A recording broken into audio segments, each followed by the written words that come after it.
धन्यवाद देता हूँ अपने नौजवान साथी केटीआर जी का, और इनसे मिलकर के अपनापन लगता है। मैं हैदराबाद जब भी आता था मिला में, और इनके साथियों ने, पार्टी के लोगों ने हमेशा स्वागत के साथ सम्मान किया। और राजनीति में तो उतार चढ़ाव रहते ही हैं।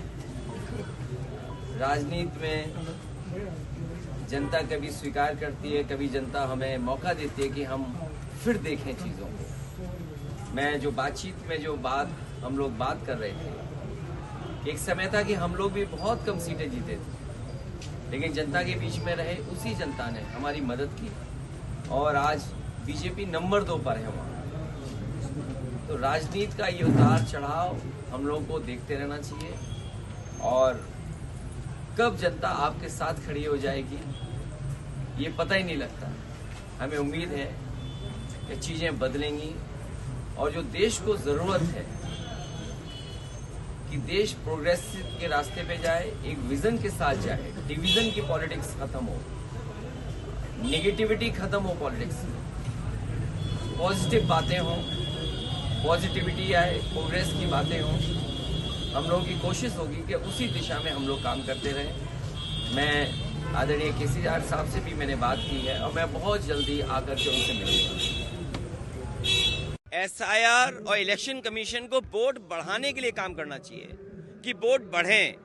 और मैंने जैसा कहा और फिर कहता हूं कि यूपी में 3 करोड़ से ज़्यादा वोट कटने जा रहे हैं। अगर आप सोचें 3 करोड़ वोट अगर कट जाएंगे, और बीजेपी इलेक्शन कमीशन मिलकर के ये साजिश कर रहे हैं कि जहाँ जहाँ बीजेपी हारी है वहाँ पर वोट ज़्यादा काट दें, तो ये तो साजिश है। लोकतंत्र में, डेमोक्रेसी में साजिश है। और ये एसआईआर नहीं है, एसआईआर के बहाने एनआरसी है। जो एनआरसी ये सीधी लागू नहीं कर सकते थे, वो एनआरसी लेकर के आए हैं। ये लोगों के कागज ढूंढवा रहे हैं। अगर कभी एनआरसी लागू तो कागज क्या देने पड़ेंगे? यही तो कागज देने पड़ेंगे। और फिर आप लोग तो एक उस शहर के जो टेक्नोलॉजी को समझते हैं, आधार को आधार ही नहीं मान रहे हैं। ये सबसे बड़ा दुर्भाग्य है कि आधार में हमारे रेटिना की इमेजेस हैं, हमारे फिंगरप्रिंट्स हैं, हमारा पूरा डिटेल उसके अंदर है। हम आधार को आधार ही नहीं मान रहे हैं और एसआईआर करा रहे हैं, जिससे लोग परेशान हैं। इन्होंने नोटबंदी में परेशान किया, जीएसटी से उद्योगपतियों को परेशान किया, कोविड में परेशान किया, और अब एसआईआर से परेशान कर रहे हैं। क्या सोच सकते हैं आप यूपी में 3 करोड़ से ज़्यादा वोट कट जाए? तो ये कैसी डेमोक्रेसी है? अगर हमें वोट ही नहीं डालेंगे हम, तो फिर लोकतंत्र को कैसे बचाएंगे?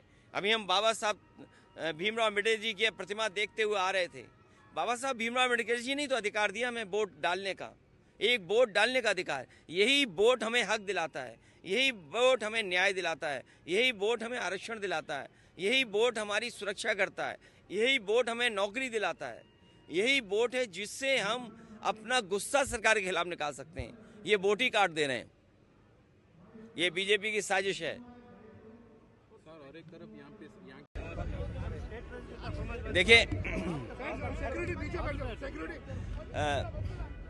मैं हैदराबाद में समाजवादी पार्टी और हम मिल करके जो महत्वपूर्ण जगह हैं जहां पर टेक्नोलॉजी को लेकर के बहुत ज़्यादा काम हुए हैं, और इधर हर दिन अखबारों में, हर दिन मीडिया के माध्यम से हम लोग ये देख रहे हैं, पढ़ रहे हैं, सुन रहे हैं कि एआई का प्रभाव हर स्तर पे, हर जगह बढ़ता चला जा रहा है।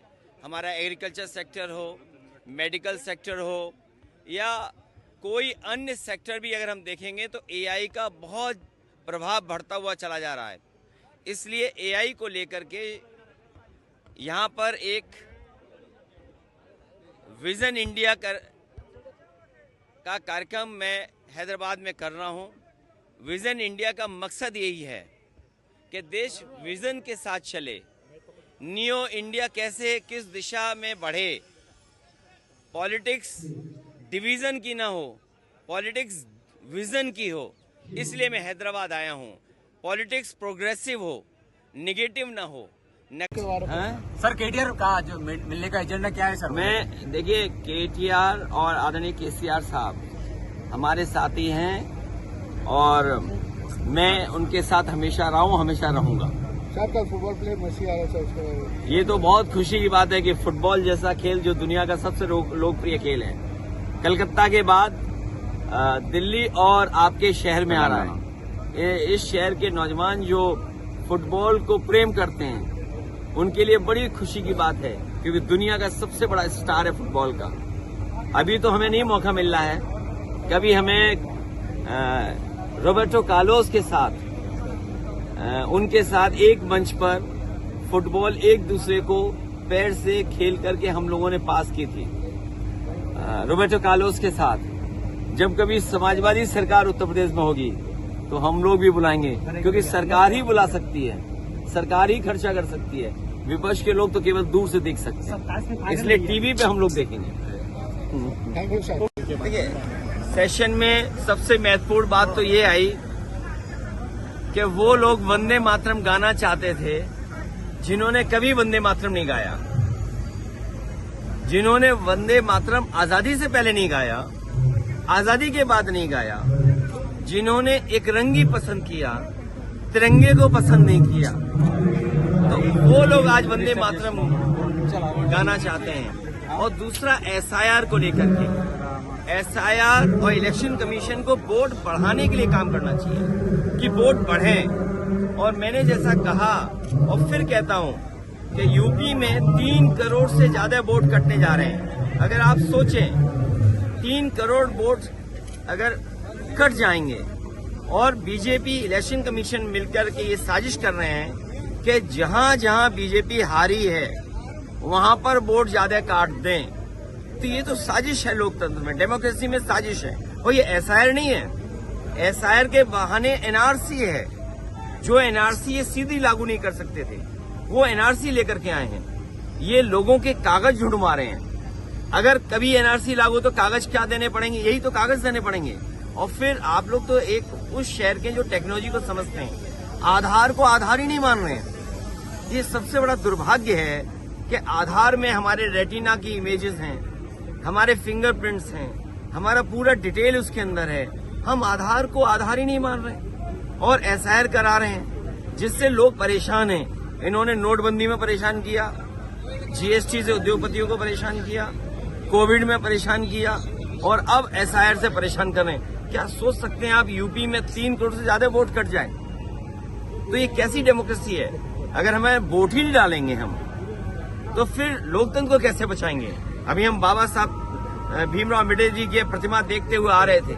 बाबा साहब भीमराव अम्बेडकर जी ने तो अधिकार दिया हमें वोट डालने का, एक वोट डालने का अधिकार। यही वोट हमें हक दिलाता है, यही वोट हमें न्याय दिलाता है, यही वोट हमें आरक्षण दिलाता है, यही वोट हमारी सुरक्षा करता है, यही वोट हमें नौकरी दिलाता है, यही वोट है जिससे हम अपना गुस्सा सरकार के खिलाफ निकाल सकते हैं। ये वोट ही काट दे रहे हैं, ये बीजेपी की साजिश।